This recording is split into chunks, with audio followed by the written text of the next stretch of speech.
You are listening to a CJTR podcast. Hey guys, you're listening to CJTR, and this is the Junk in My Trunk podcast.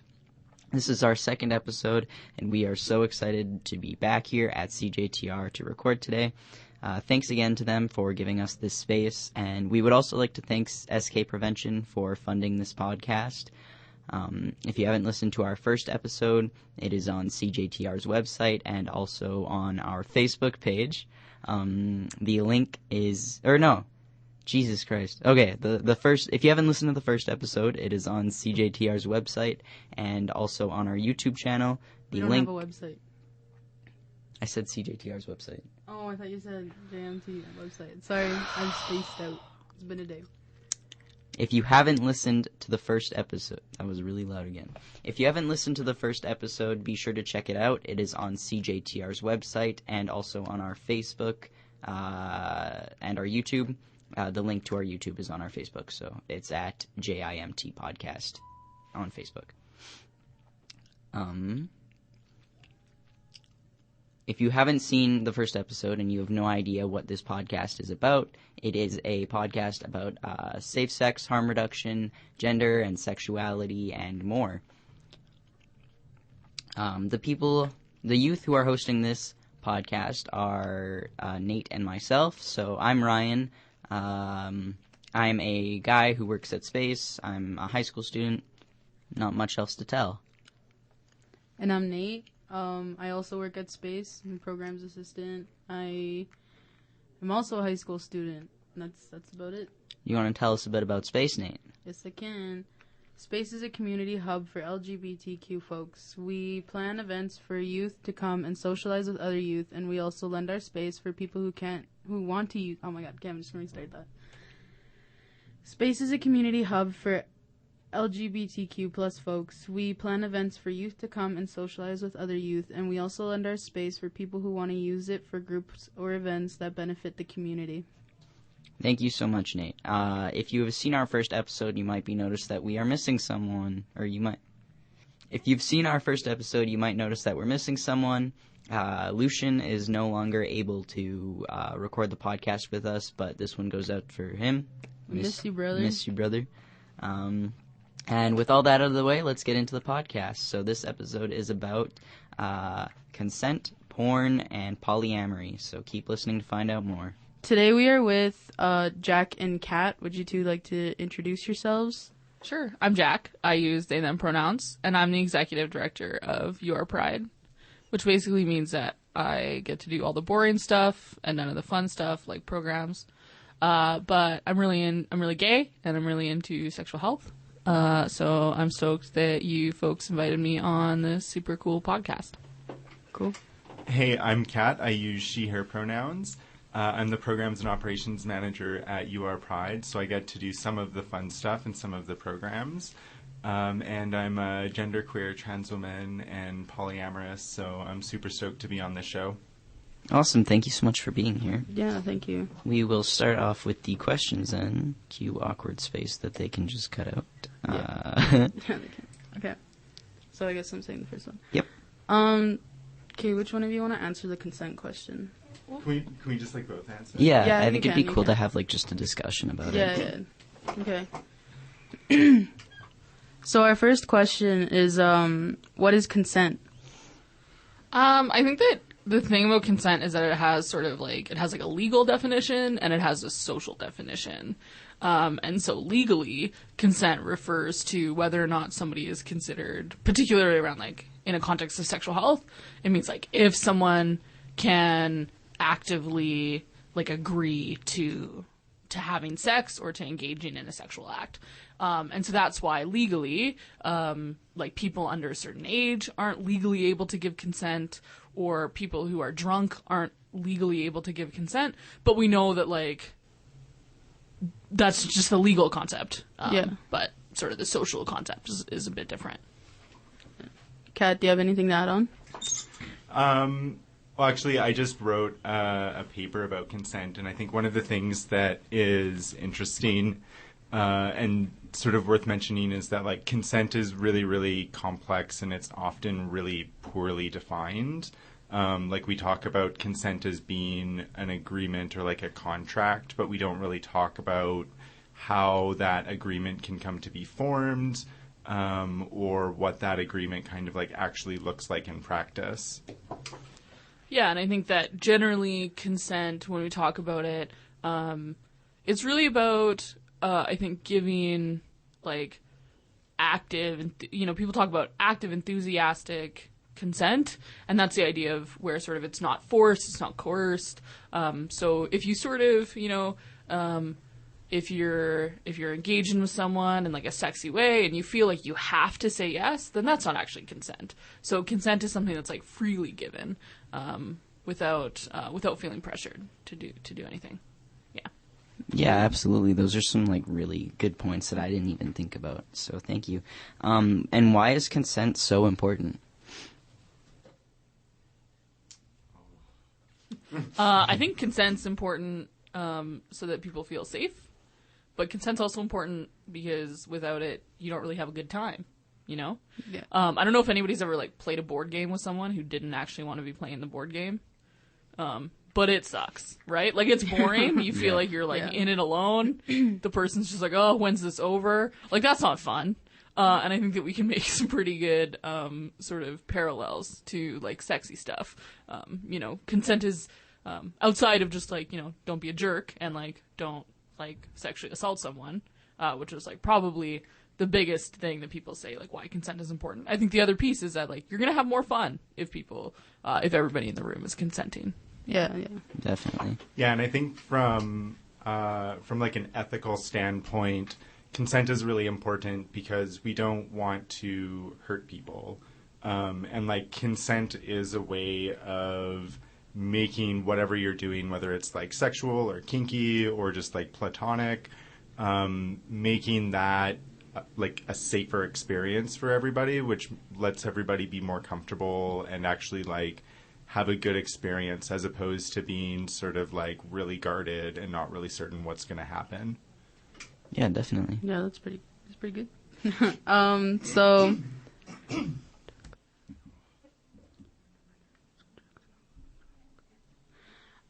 would you guys like to talk about how important it is to find your limits with drug and alcohol so you don't have regrettable sex?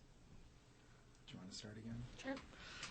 So I think, like I said earlier, when it comes to legal stuff, right, it's really important to keep in mind that no matter, what decisions you came up with before you got high or before you got drunk, legally, the law says that people can't consent. Right? And so it's important to think about that.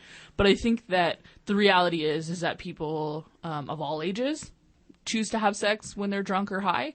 And so I would say that probably one of the most important parts of that is making sure that you don't drink too much or making sure that you don't get too high.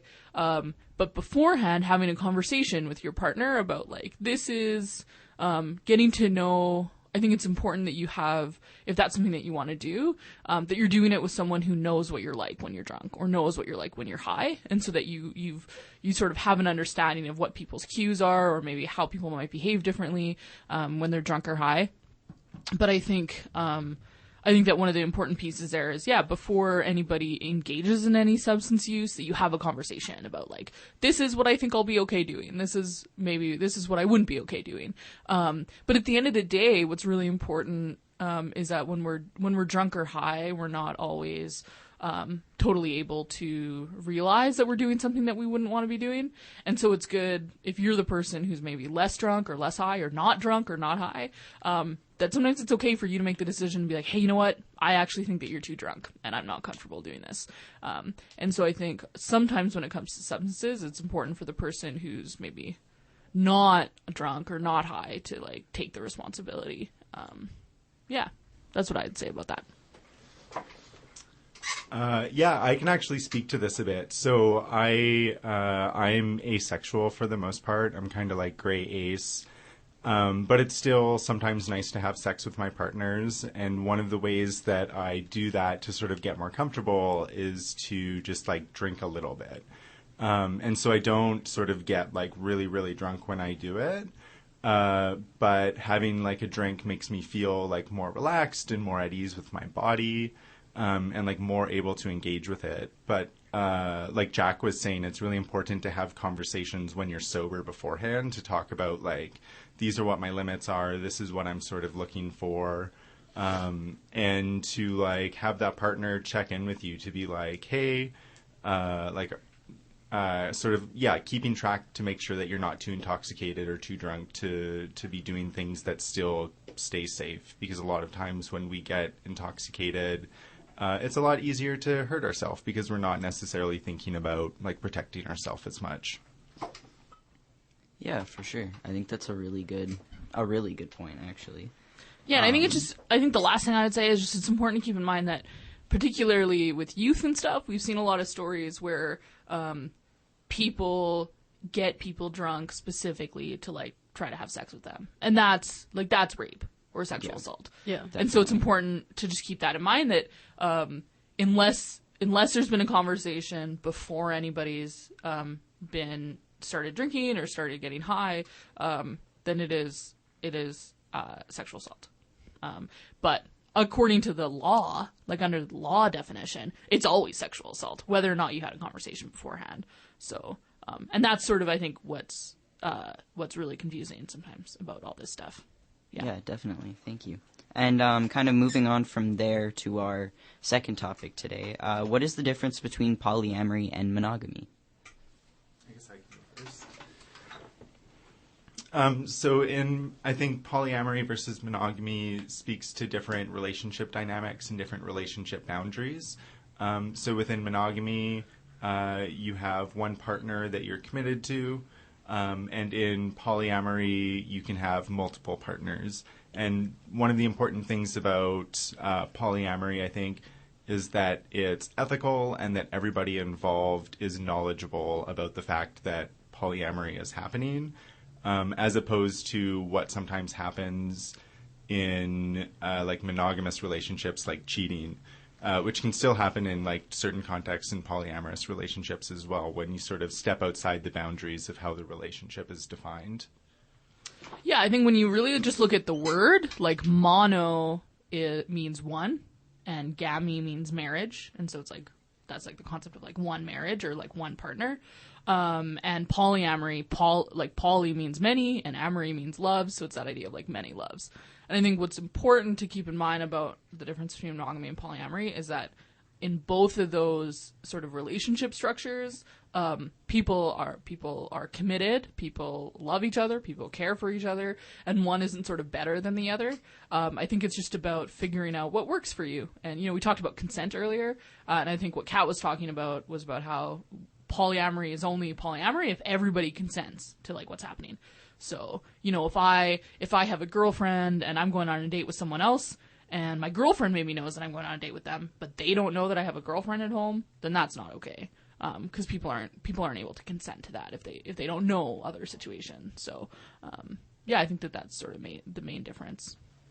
Yeah, so on the survey that we put out, one of the questions was about polyamory, and there were some people that thought that A, you didn't need consent to be in a polyamorous relationship, and B, polyamory was illegal in Canada, which it is not. So yeah, just to clear those two things up.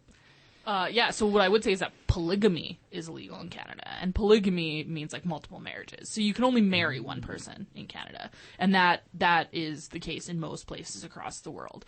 And I think that law sort of comes from a place where polygamy traditionally was a way of like oppressing women, where like men would have multiple wives, and it would often happen like against their will. But when you look at a lot of cultures, so for example, in like Inuit culture in like the Eastern Arctic in Canada, historically plural marriages were actually really common. And it sort of happens in a lot of like nomadic cultures where it was like, so-and-so's husband died and like she needs someone to like hunt for her. So, cause like she has a baby at home, so she's going to join somebody else's marriage. And that was really common in a lot of cultures.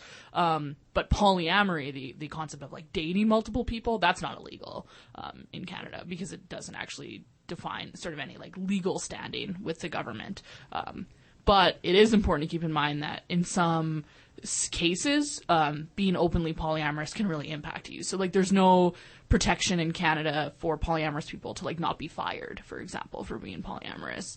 Or there's no protection when, like, someone who's polyamorous is going through a divorce and maybe their ex-partner uses their polyamory as a reason why they're, like, not able to take care of their kids. That's something that still happens in Canada.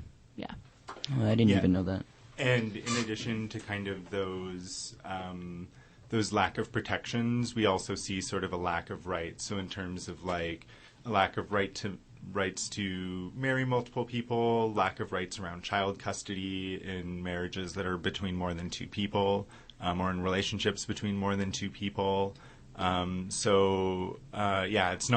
not illegal, but there aren't necessarily all of the legal protections that there are for monogamous relationships. Yeah, and I think that if you talk to the polyamorous community, like, different people sort of have different perspectives around, like, if legal marriage, like, if polyamorous marriages should be legal or not. And I think that that's really sort of diverse.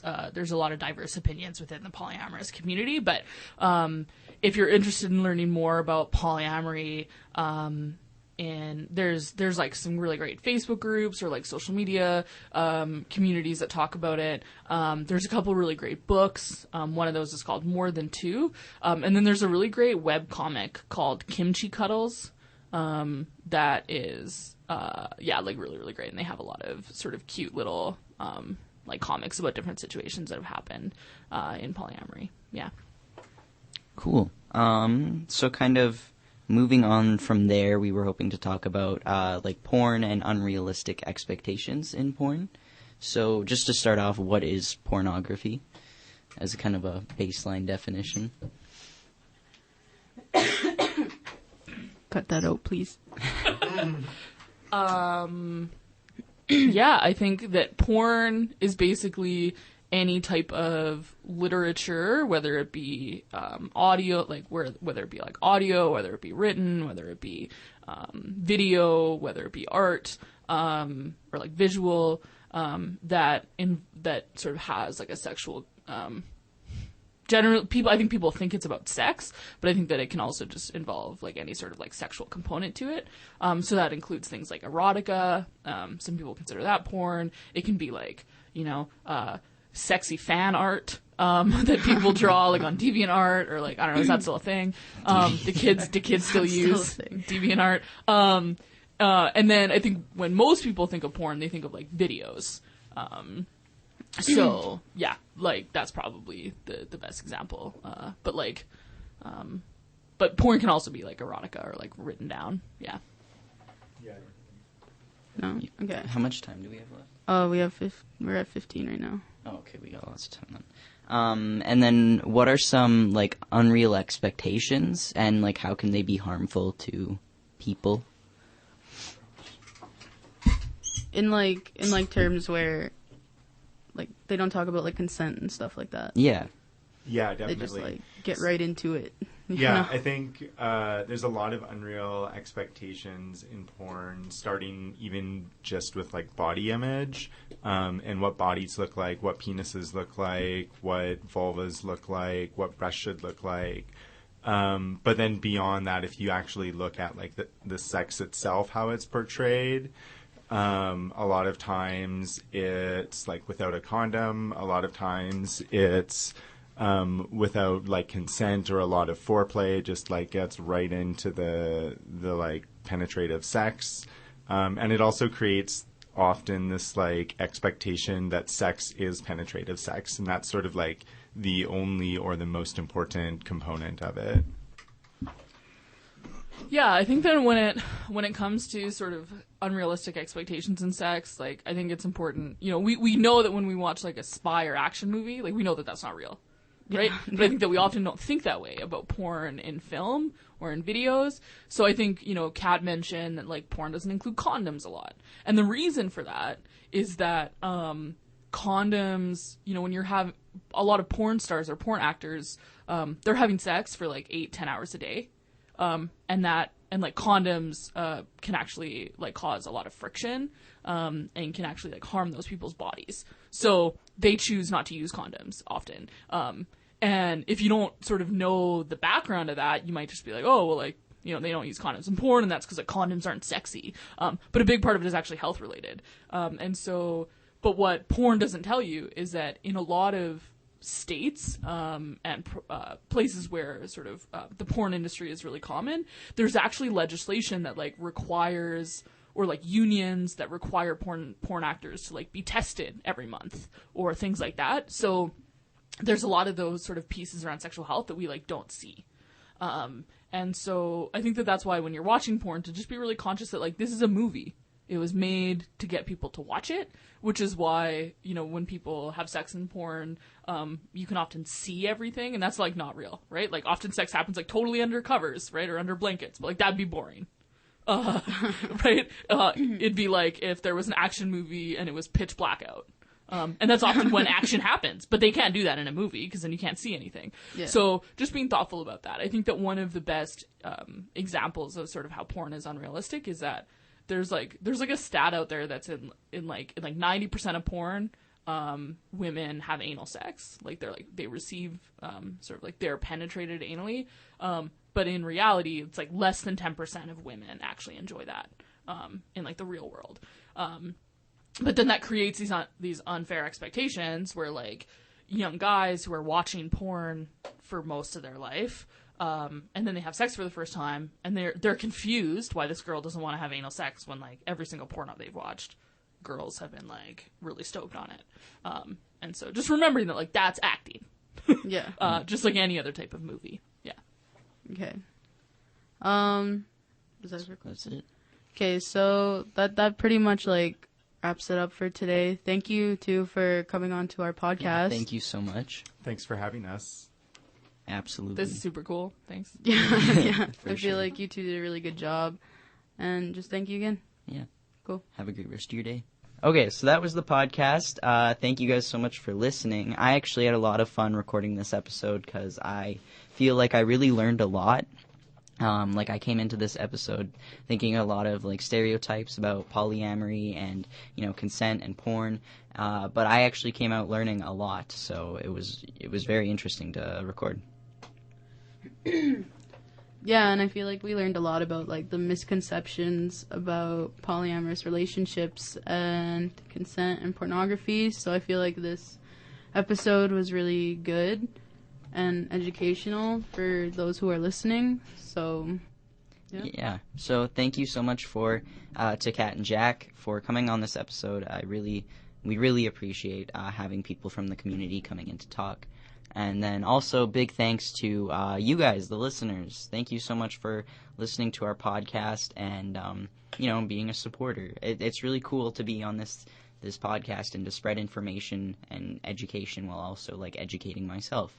And with that, you know, tune in next time to Junk in My Trunk podcast. Follow us on Facebook at JIMT podcast. And next episode, if you're wondering, we are talking about like STIs and stuff like that. Yeah, it'll be a good episode. We're having a nurse from Planned Parenthood on, so you know, listen to that. See you guys next time. Bye-bye. Also, big thanks to Ben at CJTR for putting up with us all afternoon. You can put this in the episode or not, Amber, but Ben deserves that shout out because Ben he deserves it. Okay, shout out to Ben. All right, bye-bye.